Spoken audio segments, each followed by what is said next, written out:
የቀደረ በደላችንን አታስብብን፣ ይቅርታ ፈጥኖ ይደረግልን። እኛ አሁን ያለነው መከራ ውስጥ ነው። እንደ ሀገርም ተቸግረናል፣ ተጨንቀናል። ሰላም በማጣት ተጨንቀናል። በርስ በርስ ግጭት፣ ጦርነት ተጨንቀናል።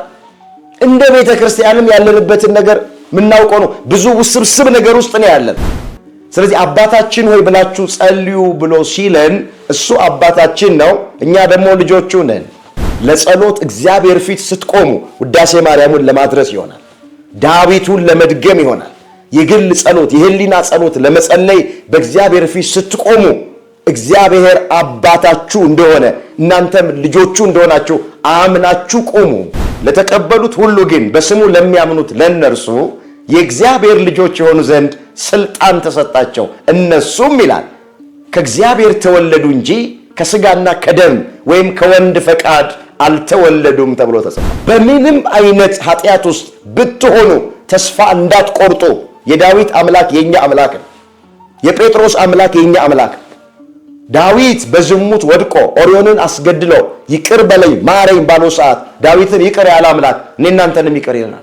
ጴጥሮስ ሰውየውን አላቅም ብሎ ኢየሱስ ክርስቶስን ከካደ በኋላ ኋላ ዶሮ ሲጮህ ትዝ ብሎት አለቀሰ፣ አነባ፣ ንስሐ ገባ። የጴጥሮስን ጸጸት፣ የጴጥሮስን ንስሐ ክርስቶስ ተቀበለ። በየትኛውም አይነት ኃጢአት ውስጥ ብንሆን፣ በየትኛውም አይነት በደል ውስጥ ብንሆን እግዚአብሔር ይቅር ባይ፣ እግዚአብሔር መሐሪ ነው። ተስፋ ቆርጣችሁ ከቤተ ክርስቲያን አትራቁ፣ ከጉባኤ አትራቁ፣ ከእግዚአብሔር አትራቁ፣ ከሃይማኖት አትውጡ። እግዚአብሔር ይቅር የሚል ልብ ለሁላችንም በቸርነቱ ያድለን።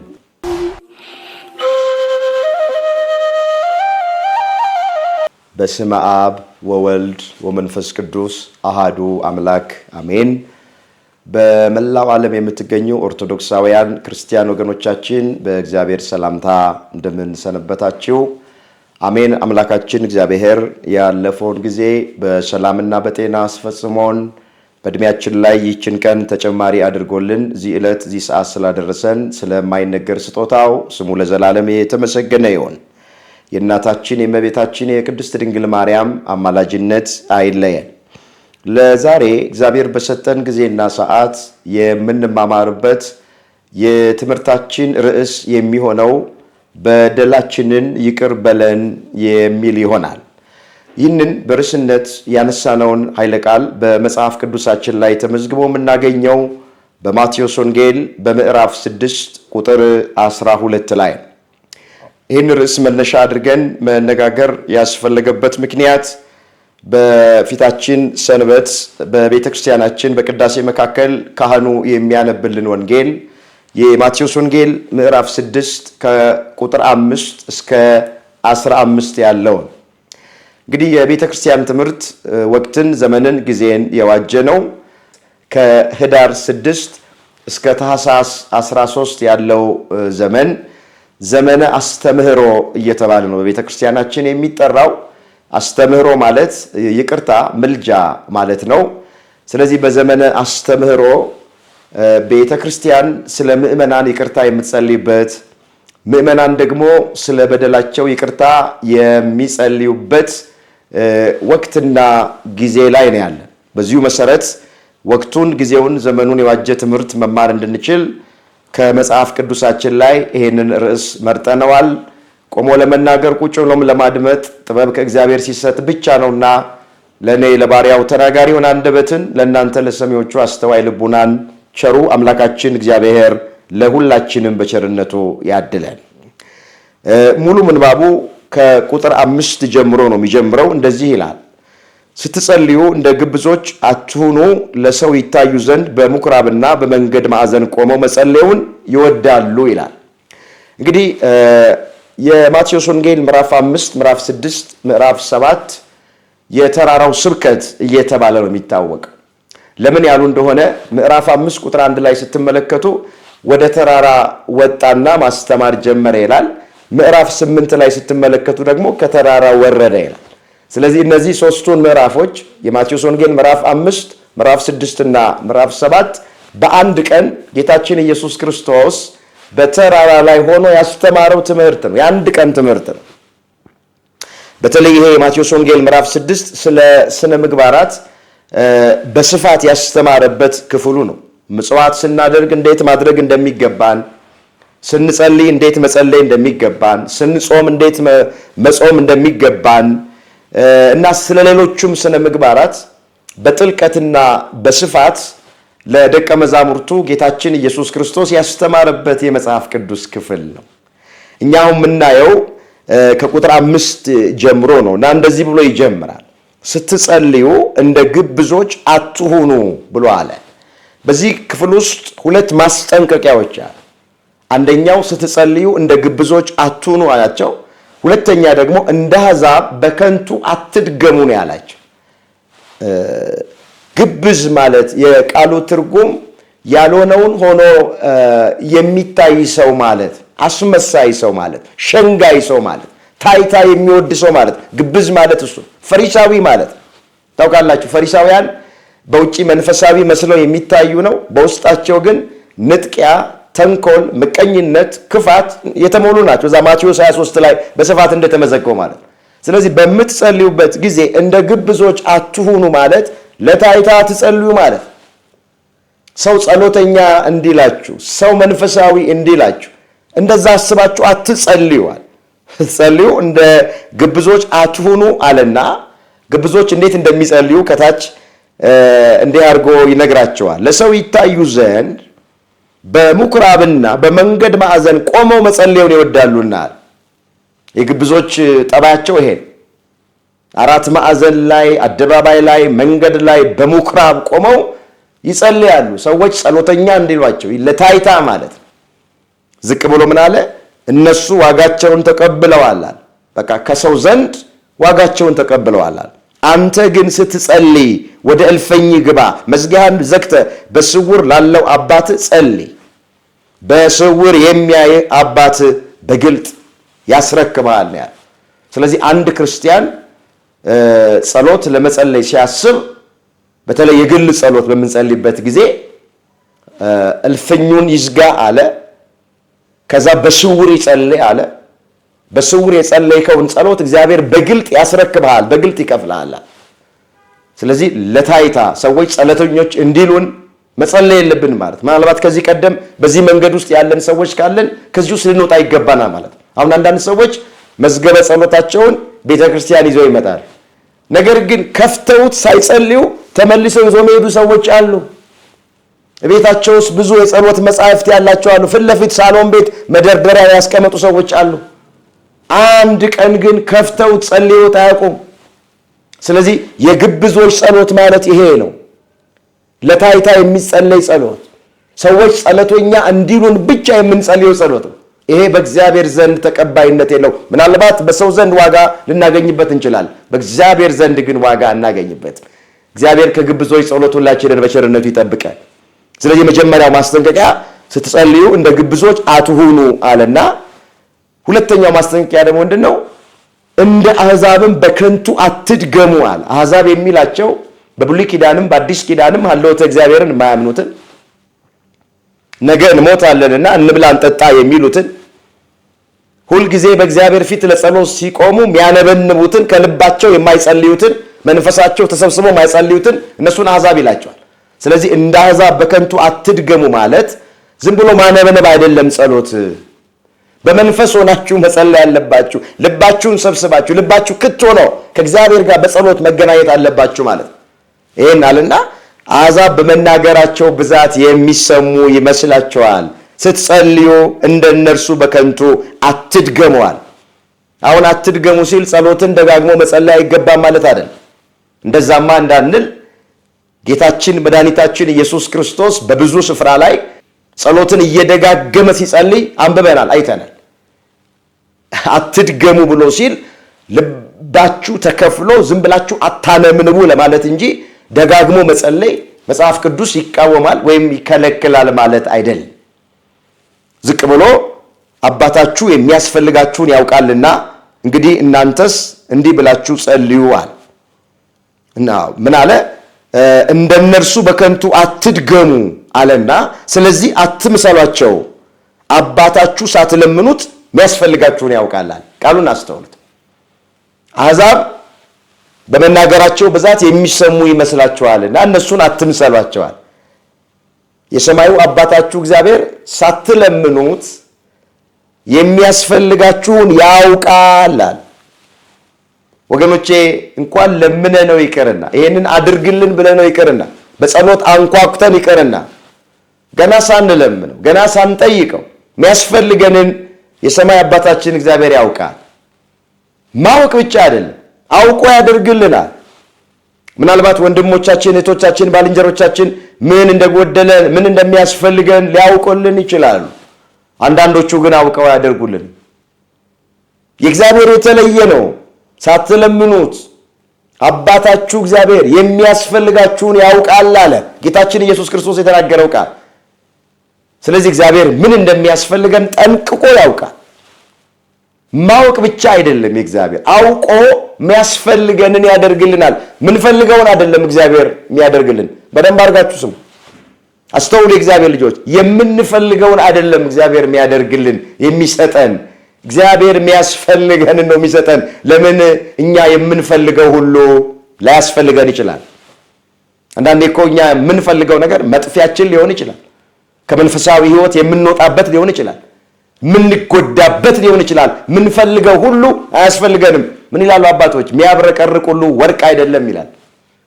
ስለዚህ የሰማዩ አባታችሁ እግዚአብሔር እንኳን ለምናችሁት ይቀርና ሳትለምኑት የሚያስፈልጋችሁን ያውቃል፣ አውቆ ያደርግላችኋል።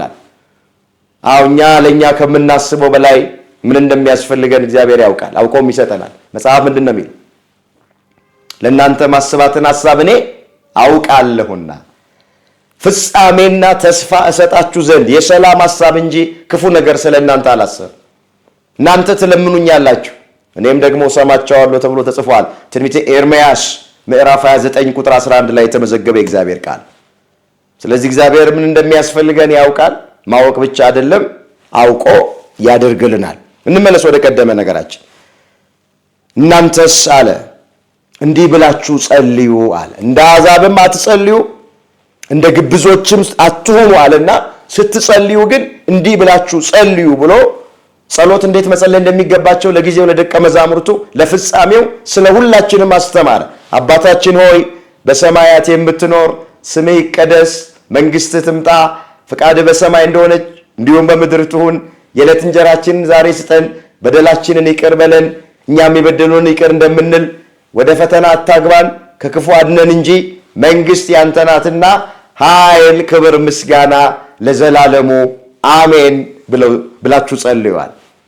አቡነ ዘበሰማያት የሚባለውን ጸሎት አባታችን ሆይ ብለን የምንጸልየውን ጸሎት ለመጀመሪያ ጊዜ ያስተማራቸው ጌታችን ኢየሱስ ክርስቶስ ነው። ለደቀ መዛሙርቱ ነው ያስተማራቸው።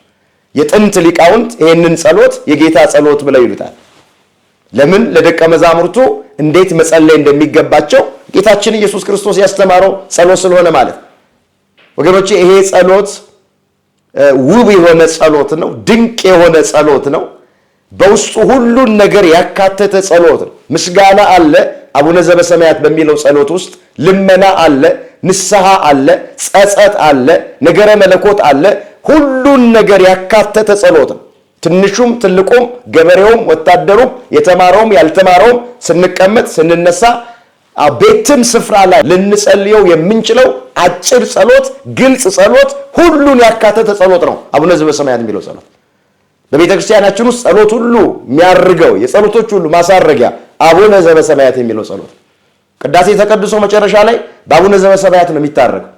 ቅዱሳት መጻሕፍት፣ ድርሳናቱ፣ ገድላቱ፣ ታምራቱ ተነበው ማሳረጊያው አቡነ ዘበሰማያት ነው። አባቶቻችን ያሳርጉት በሱ ጸሎት። ስለዚህ ይሄ ጸሎት ከጸሎቶች ሁሉ በላይ ትልቅ ጸሎት፣ ጌታ ለደቀ መዛሙርቱ ያስተማራቸው ጸሎት ነው። በውስጡ ሁሉን የያዘ። እንደውም አባቶች ምን ይላሉ? 81 መጽሐፍ ቅዱስ ሲጨመቅ አቡነ ዘበሰማያት ነው፣ አቡነ ዘበሰማያት ሲተረጎም 81 ነው ይላል። ስለዚህ ይህንን የጸሎት ክፍል በዚህ አጭር ደቂቃ ውስጥ አሁን እኛ ተርጉመን አመስጥረን ተነጋግረን መጨረስ አንችልም። ግን ባጭሩ ወደ ርዕሳችን መሰረታዊ ሐሳብ እንድንመጣ ነው ፈጠን ፈጠን እያልኩ መመለከት። እንመለስ። በሰማይ የምትኖር አባታችን ሆይ ብላችሁ ጸሎታችሁን ጀምሯል። ወገኖቼ መምህር ብላችሁ ጌታ ብላችሁ ጸልዩ አላለም። አባታችን ሆይ ብላችሁ ጸልዩ አለን። ለምንድን ነው እንደዚህ ያለ? ሚስጥሩ መምህር ደቀ መዝሙሩን ጌታ ሎሌውን ቢወድ ያበላዋል ያጠጣዋል እንጂ ርስቱን አያወርሰው። መምህር ርስቱን የሚያወርሰው ጌታም ርስቱን የሚያወርሰው ለልጁ ነው። ስለዚህ አባታችን ሆይ ብላችሁ ጸልዩ ብሎ ሲለን እሱ አባታችን ነው፣ እኛ ደግሞ ልጆቹ ነን። ስለዚህ የሱን ርስት የሱን መንግስት እንደምንወርስ የሚያጠይቅ ቃል ነው። ለምን? የአባቱን ርስት የአባቱን ሀብት የአባቱን ንብረት የሚወርሰው ልጅ ነው። እሱ አባታችን ነው፣ እኛ ደግሞ ልጆቹ ነን። በጥምቀት ወንዶች በ40 ቀን ሴቶች በ80 ቀን ወገኖቼ ዳግም ተወልደን የሥላሴ ልጆች ሆነናል። ልጆቹ ያደረገን አምላክ ስሙ የተመሰገነ ይሁን። ይሄ ድምፅ የሚሰማችሁ ለጸሎት እግዚአብሔር ፊት ስትቆሙ ውዳሴ ማርያምን ለማድረስ ይሆናል። ዳዊቱን ለመድገም ይሆናል። የግል ጸሎት የህሊና ጸሎት ለመጸለይ በእግዚአብሔር ፊት ስትቆሙ እግዚአብሔር አባታችሁ እንደሆነ እናንተም ልጆቹ እንደሆናችሁ አምናችሁ ቆሙ። የእግዚአብሔር ልጆች የሆነው ከስጋና ከደም ተወልደን ከወንድ ፍቃድ ተወልደን አይደለም፣ በጥምቀት ዳግም ተወልደን ነው ልጆቹ የሆነ። መጽሐፍ ምንድን ነው የሚለው? እዚህ ዮሐንስ ወንጌል ምዕራፍ 1 ቁጥር 12 ላይ ለተቀበሉት ሁሉ ግን በስሙ ለሚያምኑት ለእነርሱ የእግዚአብሔር ልጆች የሆኑ ዘንድ ስልጣን ተሰጣቸው። እነሱም ይላል ከእግዚአብሔር ተወለዱ እንጂ ከስጋና ከደም ወይም ከወንድ ፈቃድ አልተወለዱም ተብሎ ተጽፏል። ይኸውላችሁ የእግዚአብሔር ልጆች የሆነው ከስጋና ከደም ወይም ከወንድ ፈቃድ ተወልደን አይደለም። የእግዚአብሔር ልጆች የሆነው በጥምቀት ከውሃና ከመንፈስ ዳግመኛ ተወልደን ነው። ስለዚህ አባታችን ሆይ ብለን የምንጸልየው እሱ አባታችን ነው፣ እኛ ደግሞ ልጆቹ ነን። ልጅ የአባቱን ንብረት ይወርሳል። ልጅ የአባቱን ርስት ይወርሳል። ልጅ የአባቱ የሆነውን ነገር ይወርሳል። እኛም የአባታችንን ርስት መንግስት እንወርሳለን። አባ አባት ብለን የምንጮህበትን የልጅነት መንፈስ ተቀበላችሁ እንጂ እንደገና ለፍርሃት የባርነትን መንፈስ አልተቀበላችሁም። እንግዲህ ልጆች ከሆናችሁ በክርስቶስ የእግዚአብሔር ወራሽ ናችሁ ተብሎም በመጽሐፍ ቅዱስ ላይ ተጽፎልናል። ስለዚህ ልጅ መሆናችንን ሊገልጥልን ሊያስረዳን በምትጸልዩበት ጊዜ አባታችን ሆይ ብላችሁ ጸልዩ አለ። ከዛ ዝቅ ብሎ ምንድን ነው የሚለው? በሰማያት የምትኖር አለ ስምህ ይቀደስ በሉኛል። ይሄ ምንድን ነው የሚያመለክተው? ስምህ ይቀደስ ብላችሁ ጸልዩ የሚለው ቃል ጸሎታችሁን ስትጀምሩ በምስጋና ጀምሩ ማለቱ። የዕለት እንጀራችንን ስጠን ከማለታችን በፊት፣ በደላችንን ይቅር በለን ከማለታችን በፊት ስምህ ይቀደስ በሉኛል። ስለዚህ ጸሎት የሚጀመረው በምስጋና ነው። ስምህ ይቀደስ፣ ስምህ ይክበር፣ ስምህ ከፍ ከፍ ይበል ማለት።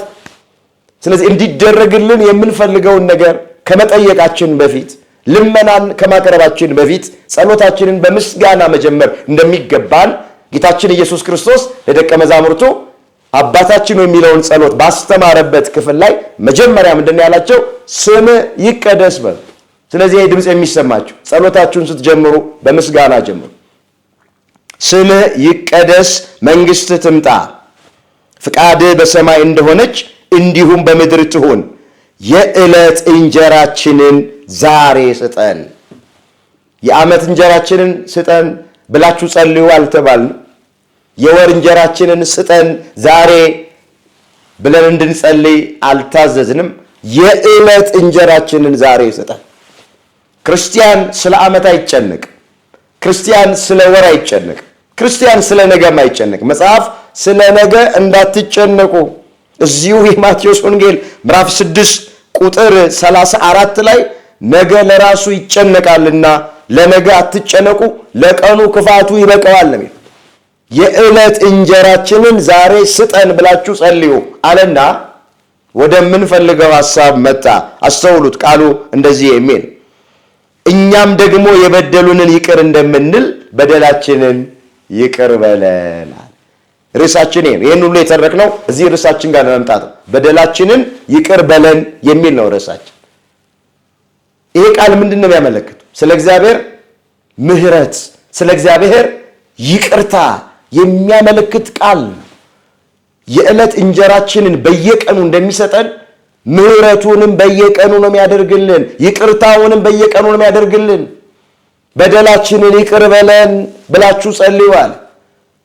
ምህረቱን የሚገልጥ ነው። ይቅርታውን የሚገልጥ ነው። እግዚአብሔር በባህሪው መሐሪ ነው። በባህሪው ይቅር ባይ ነው። እንደሱ ያለ መሐሪ፣ እንደሱ ያለ ይቅር ባይ ማንም የለም።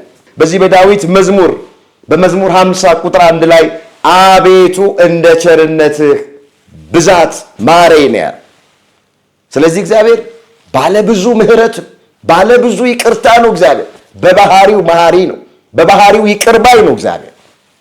በሌላም ስፍራ ዳዊት እግዚአብሔር ይቅርታን በማድረግ የታወቀ ነው ብሎ ተናግሯል። እዚህ መዝሙር 102 ቁጥር 6 ላይ የተመዘገበ ቃል እግዚአብሔር ይቅርታን በማድረግ የታወቀ ነው ብሎ ነው የዘመረው። ዳዊት ታውቃላችሁ በአንድ ጊዜ 2 ትእዛዛትን ነው የተላለፈው። አታመንዝር የሚለውን ትእዛዝ ተላልፎ አመነዘረ። አትግደል የሚለውን ትእዛዝ ተላልፎ ኦሪዮንን አስገደል። የኃጢአት ራስ የሚባሉት ዋናዎቹን ኃጢአቶችን የፈጸሙ አመነዘረ፣ ነፍስ አጠፋ፣ በንጹህ ደም ታጠበ። ኋላ አቤቱ እንደ ምሕረትህ ብዛት ማረኝ ብሎ ባለው ሰዓት እግዚአብሔር ምሕረቱ የበዛ መዓቱ የራቀ ስለሆነ ዳዊትን ይቅር ብሎታል። በደሉን ሁሉ ነው የደመሰሰለት፣ በደሉን ሁሉ ነው ያስተሰረየለት። ስለዚህ እግዚአብሔር ኃጢአትን አያስብም፣ በደልንም አያስብም። ይቅር በለን ካልነው ይቅር ሊለን የታመነ አምላክ ነው። ዕብራውያን 10 ቁጥር 17 ላይ የተመዘገበው ቃል ምንድን ነው? ኃጢአታችሁና በደላችሁን አላስብም የሚል ቃል ተመዝግቧል። እግዚአብሔር የማንንም ሰው በደል የማንንም ሰው ኃጢአት አያስብም። ይቅር ሲለን እግዚአብሔር ኃጢአታችንን ከመርሳት ጋር ሰው ይቅር ሊለን ይችላል። ሰው ምህረት ሊያደርግልን ይችላል። ነገር ግን ኋላ ላይ ረስቼልህ መሰለህ እንዴ? ባለፈውም እንኳ አንተ እንዲበድለኛል የረሳውልሽ መሰለሽ እንዴ? ባለፈው እኮ እንዲህ ያርገሽኛል ብሎ ዶሴ ያገላበጠ የቀደመውን ኃጢአታችንን እያስታወሰ ሊከሰን ይችላል። እግዚአብሔር ግን ይቅር ካለን ወገኖቼ፣ ምህረት ካደረገልን የቀደመው ኃጢአታችንን ይረሳልናል። መተው ብቻ አይደለም፣ እግዚአብሔር ይረሳዋል። ከነ መፈጸማችን ኃጢአት አያስታውሰውም። እግዚአብሔር የተለየ ነው። እግዚአብሔር መሐሪ፣ እግዚአብሔር ይቅር ባይ ነው። አሁን እኔን ትምህርት እየሰማን ያለን ሰዎች በማንኛውም አይነት ኃጢአት ውስጥ ብትሆኑ ተስፋ እንዳትቆርጡ። ከትዳራችን ውጪ እዛም የደረስን ሰዎች ልንሆን እንችላለን። ጽንስ ያስወረድን ሰዎች እንኖራለን። ሰነድ የሰረዝን የደለዝን ጉቦ የተቀበልን ሰዎች ልንኖር እንችላለን። በሐሰት የመሰከርን ሰዎች፣ በሚዛን ያጭበረበርን ሰዎች ልንኖር እንችላለን። ይኸውላችሁ ትምህርቱ ተስፋ እንድትቆርጡ አይደለም። በምንም አይነት ኃጢአት ውስጥ ብትሆኑ ተስፋ እንዳትቆርጡ። የዳዊት አምላክ የኛ አምላክ ነው። የጴጥሮስ አምላክ የኛ አምላክ። ዳዊት በዝሙት ወድቆ ኦሪዮንን አስገድሎ ይቅር በለኝ ማረኝ ባለው ሰዓት ዳዊትን ይቅር ያለ አምላክ እኔ እናንተንም ይቅር ይለናል። ጴጥሮስ ሰውየውን አላቅም ብሎ ኢየሱስ ክርስቶስን ከካደ በኋላ ኋላ ዶሮ ሲጮህ ትዝ ብሎት አለቀሰ፣ አነባ፣ ንስሐ ገባ። የጴጥሮስን ጸጸት የጴጥሮስን ንስሐ ክርስቶስ ተቀበለ፣ ሊቀ ሐዋርያት አድርጎ ሸሞ።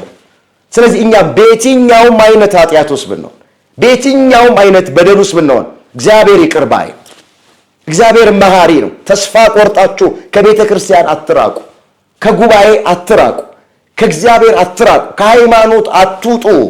ትምህርቱ በኃጢአት ላይ ኃጢአት እንድንሰራ አይደል፣ በበደል ላይ በደል እንድንሰራ አይደል። ግን ተስፋ ቆርጠን ከእግዚአብሔር እንዳንርቅ፣ ከቤተ ክርስቲያን እንዳንርቅ፣ ከጸሎት እንዳንርቅ፣ ከመንፈሳዊ ሕይወት እንዳንወጣ ነው። እግዚአብሔር ድካማችንን ያውቃል። በደላችንን ይቅር በለን፣ ርዕሳችን ይሄ ነው። በደሌን ይቅር በለኝ ካልነው እግዚአብሔር ይቅር ሊለን የታመነ አምላክ ነው። እዚህ በመዝሙር 102 ቁጥር 8 ላይ እግዚአብሔር መሐሪና ይቅር ባይ ነው፣ ምሕረቱ የበዛ ነው፣ መዓቱ የራቀ ነው ተብሎ ተጽፎልናል። ፍጥረታችንን እግዚአብሔር ያውቀዋል። ድካማችንን እግዚአብሔር ያውቀዋል። እስካሁን የት ነበርክ አይልም እግዚአብሔር። እስካሁን የት ነበርሽ አይልም እግዚአብሔር። ሐዋርያው ቅዱስ ጳውሎስ ምን ብሎ ነው የተናገረው? እኔ ምን አይነት ጎስቋላ ሰው ነኝ አለ። ለዚህ ለሞት ከተሰጠ ሥጋ ማን ያድነኛል? መወደውን አላደርገውም፣ ማልወደውን ደግሞ አደርገዋለሁ። ዛሬ 7 ቁጥር 24 ላይ የተመዘገበ እግዚአብሔር ቃል። የብዙዎቻችን ችግር ይሄ አይደለም? ምንወደውን ማድረግ አቅቶናል፣ ማንወደውን ደግሞ እያደረግን ተገኝተናል። ስለዚህ ቅዱስ ጳውሎስን የሚያክል ታላቅ ሐዋርያ እስከ 3ኛው ሰማይ የተነጠቀ ወገኖቼ 72 ቋንቋ ይናገር የነበረ በቀሚሱ ጫፍ ለምጽ ያነጻ፣ ሽባ ይረታ፣ ጎባጣ ያቀና፣ ድውይ ይፈውስ፣ ድንቃ ድንቅ ተአምራቶችን ያደርግ የነበረ 14 መልእክታትን በመጽሐፍ ቅዱስ የጻፈው እኔ ምን አይነት ጎስቋላ ሰው ነኝ ነው ያለ። ስለዚህ እኛም ደካሞች ነን። የለበስነው ሥጋ ደካማ ሥጋ ነው። ቶሎ ኃጢአት የሚከበው ኃጢአት የሚስማማው ነው። እንበድላለን። ማይበድል የለም። መጽሐፍ ልቤን አነጻው ከኃጢአት ጠራው የሚል ማን ነው ይላል። እዛ መጽሐፈ ምሳሌ ምዕራፍ 20 ቁጥር 19 ላይ ከኛ የሚጠበቀው እግዚአብሔር መሐሪ እንደሆነ እግዚአብሔር ይቅር ባይ እንደሆነ በደላችንን ከተናዘዝን ይቅር በለን ብለን ካልነው ይቅር ሊለን የታመነ አምላክ እንደሆነ አምነን በእምነት ወደሱ እንቅረብ። አምነን በእምነት ወደ እግዚአብሔር እንቅረብ። ያን ጊዜ እግዚአብሔር ይቅር ይለናል። ዳዊትን ይቅር አለው። ጴጥሮስን ይቅር አለው። ጳውሎስን ይቅር አለው። ሌሎቹንም ይቅር አላቸው። ስለዚህ እኛንም ይቅር ይለናል። በደላችንን ይቅር በለን ብላችሁ ጸልዩዋል። ነገር ግን ዋናው ነገር እግዚአብሔር የኛን በደል ይቅር እንዲለን እኛም የወንድሞቻችንን በደልና ኃጢአት ይቅር ልንል ይገባል። ዋናው ነገር ይሄ። ከዚህ ጌታችን ከተናገረው ቃል ውስጥ ከባዱ ቃል ከመጽሐፍ ቅዱስ ውስጥ ከባዱ ቃል ይሄ ነው። እኛ የበደሉንን ይቅር እንደምንል በደላችንን ይቅር በለን የሚለው ቃል ነው ከባዱ ቃል። እግዚአብሔር ይቅር ይለን የታመነ ነው። ግን ይቅር የሚለን በቅድመ ሁኔታ እንዴት ያለ እንደሆነ እኛ የበደሉንን ይቅር እንደምንል በደላችንን ይቅር በለን። ምን ማለት ነው? ይቅር ካላላችሁ ይቅር አትባሉ ማለት እኮ ነው። ወይም ራሳችን ምን እያልን እየተናገር ነው? ይቅር ካላልኩኝ ይቅር አትለኝም ማለታችን እኮ ነው። ስለዚህ ይኸውላችሁ ይቅር ለመባል ከፈለግን እኛ ይቅር ማለት መቻል አለብን። ዝቅ ብሎ ይሄንኑ ይተረጉመዋል። እዚሁ ቁጥር 14 ላይ የማቴዎስ ወንጌል ምዕራፍ 6 ቁጥር 14 ላይ እንዲህ ይላል፣ ለሰዎች ኃጢአታቸውን ይቅር ብትሉ የሰማዩ አባታችሁ እናንተን ደግሞ ይቅር ይላችኋልና። ለባልንጀሮቻችሁ፣ ለወንድሞቻችሁ፣ ለእህቶቻችሁ የበደሏችሁን ያስቀየሟችሁን ይቅር ብትሉ እናንተን ይቅር ይላችኋል አለና፣ ለሰዎች ግን ኃጢአታቸውን ይቅር ባትሉ አባታችሁ ኃጢአታችሁን ይቅር አይላችሁም። እኛ የወንድሞቻችንን፣ የእህቶቻችንን፣ የባልንጀሮቻችንን ኃጢአታቸውን፣ ስተታቸውን፣ ድካማቸውን ይቅር የማንል ከሆነ ይቅር አትባሉም ተብሎ ነው የተጻፈው። ስንቶቻችንን አሁን ይሄ ገብቶን የምንጸልየው? መቼስ ይሄን ጸሎት ከልጅነታችን ጀምሮ ስንጸልየውን ያደግነው አቡነ ዘበሰማያት የሚለውን ጸሎት ከልጅነታችን ጀምሮ እንጸልያለን። እኛ የበደሉንን ይቅር እንደምንል በደላችንን ይቅር በለ እንለዋል። መቼ እኛ የበደሉንን ይቅር አለን? መቼ ከተጣላነው ጋር ታረቅን? መቼ የቀማነውን መለስ? ይቅር በለኝ ብሎ ወንድማችን ሲመጣ መቼ ይቅርታ አደረግንለት? ይቅር በይን ብላ እህታችን ስትመጣ እያለቀሰች እያነባች ይቅርታ ስትጠይቀን መቼ ይቅርታ አደረግንላት? እንደ አንዳንዶቻችን እኮ መቃብሬ ላይ እንዳትቆሚ፣ መቃብሬ ላይ እንዳትቆም ይቅርታ አላደርግም እግዚአብሔር ከፈለገ ሲኦል ይጨምረኝ ብሎ እኮ የሚናገሩ ሰዎች እኮ ማናችሁ ስንላቸው ክርስቲያኖች ነን የሚሉ ሰዎች አሉ፣ ቆራቢ ነን የሚሉ ሰዎች አሉ። ወገኖቼ በልምድ የተመላለስንበት ዘመን ይብቃል። ይቅር መባል ከፈለግን ይቅር እንበል። ይቅር የምንለው ስለ ራሳችን ስንል ነው። ቂም በቀል በልባችን አርግዘን ለበቀል እየተጣደፍን ለጸሎት መዝገበ ጸሎቱን ከፍተን በእግዚአብሔር ፊት ብንቆም ጸሎታችን ቅድመ እግዚአብሔር ሊደርስ አይችልም። አሁን እኮ የሚጸልይ ሰው አልጠፋ፣ የሚያስቀድስ ሰው አልጠፋ። ወገኖቼ አሁን የጠፋው በቃሉ መሰረት እንደ እግዚአብሔር ቃል መሰረት የሚጸልይ ሰው የሚኖር ሰው የሕይወት ሰው ነው የጠፋው። ምንም አይነት አገልግሎት ከመስጠት በፊት ምንም አይነት ጸሎት በእግዚአብሔር ፊት ከማቅረባችን በፊት እኛ የበደሉንን ሰዎች ይቅር ማለት አለን። ለሰዎች ኃጢአታቸውን ይቅር ማለት መቻል አለን። ይህን ስናደርግ እግዚአብሔር እኛን ይቅር ይለናል። አሁን ይህን ድምፅ እየሰማችሁ ያላችሁ በሩቅም በቅርብም ያላችሁ ትምህርቱን እዚህ ጋር አቁሙት። ምናልባት ወንድማችን በድሎን፣ እህታችን በድላል፣ ወይ ጓደኛችን በድሎን ልባችን ውስጥ ቂም ይዘን ያለንበት ሰው ካለ ስልካችሁን ደውሉ። እግዚአብሔር አስተማረኝ፣ እግዚአብሔር ተናገረኝ፣ ባልንጀራዬን ይቅር ሳልል ይቅርታ ማግኘት እንደማልችል ተማርኩኝ፣ ተረዳሁኝ። ስለዚህ ይቅር ብዬሃለሁ፣ ይቅር ብዬሻለሁ እንበል። ልባችን ውስጥ ያለውን ቂምና በቀል አውጥተን እንጣል። ወገኖቼ መንፈሳዊ ትምህርት ለእውቀት ብቻ የምንማረው ትምህርት አይደለም።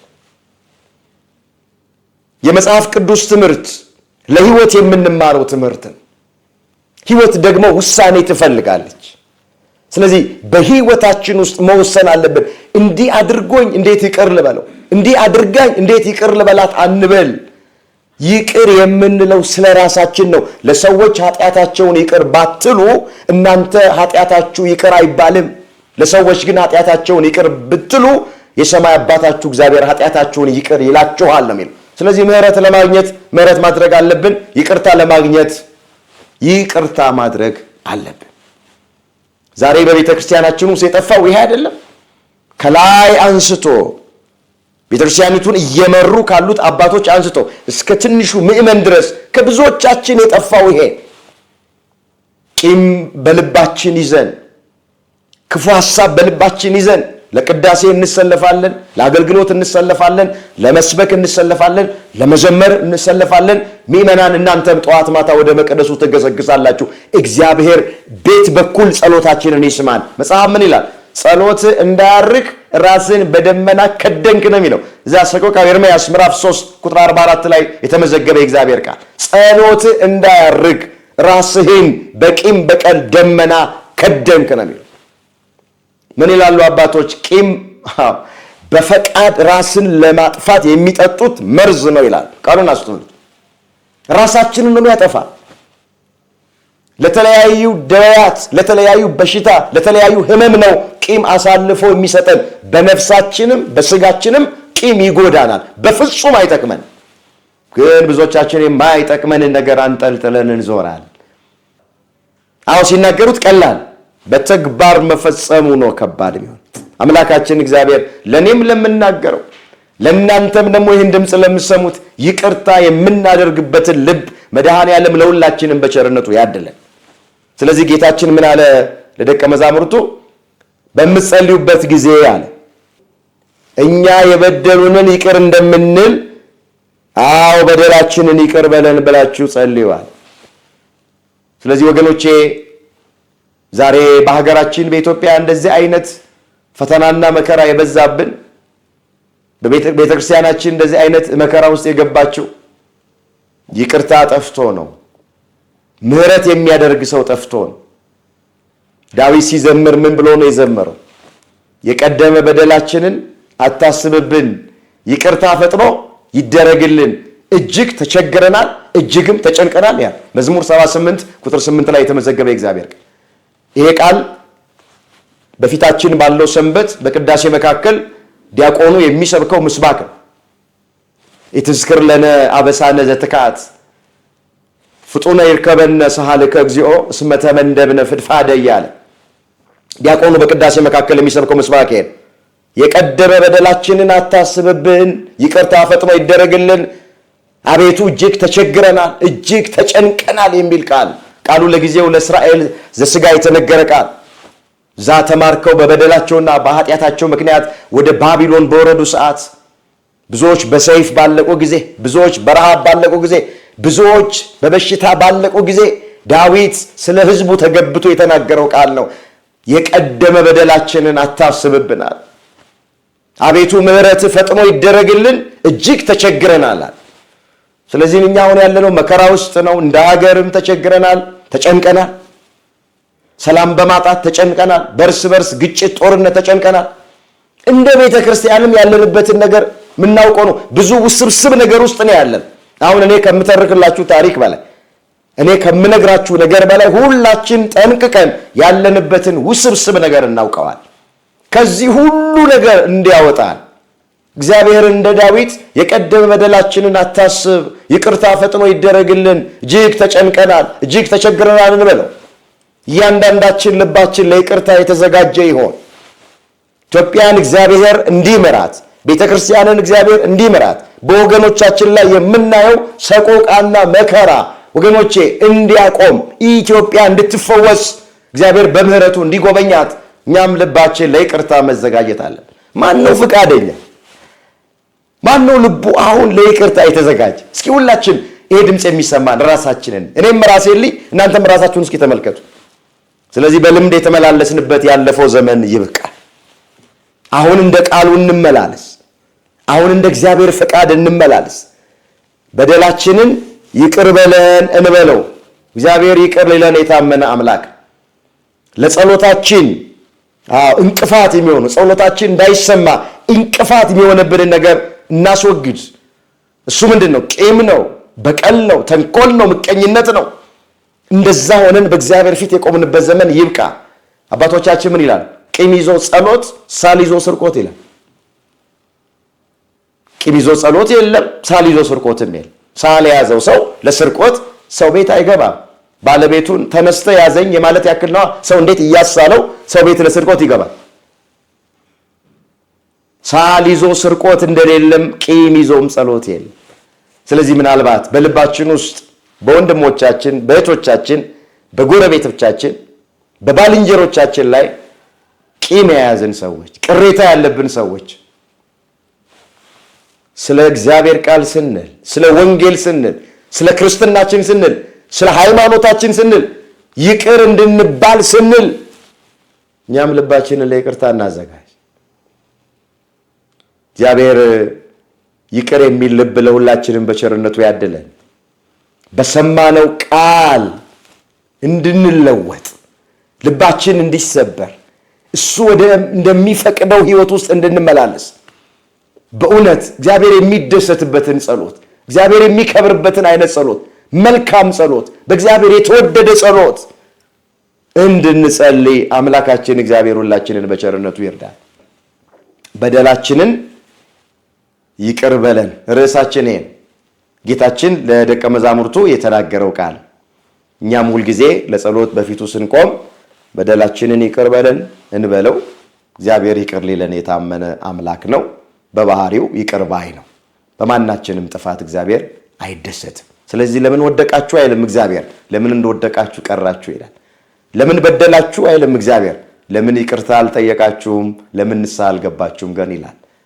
ስለዚህ በተማርነው ትምህርት 30፣ 60፣ 100 ፍሬ እንድናፈራ፣ የይቅርታ ሰዎች እንድንሆን፣ የምህረት ሰዎች እንድንሆን፣ እግዚአብሔር የሚወደውን አይነት ጸሎት እየጸለየ እንድንኖር መድኃኔዓለም ሁላችንን ይርዳን። በደላችንን ይቅር በለን ርዕሳችን ይሄ ነው። ያስተማረን የመከረን የገሰጸን የአባቶቻችን አምላክ እግዚአብሔር ስሙ የተመሰገነ ይሁን። ድንግል ማርያም ጣዕሟን በአንደበታችን ፍቅሯን በልባችን ትሳልብን። የሁላችንን መጨረሻ እግዚአብሔር ያሳምር።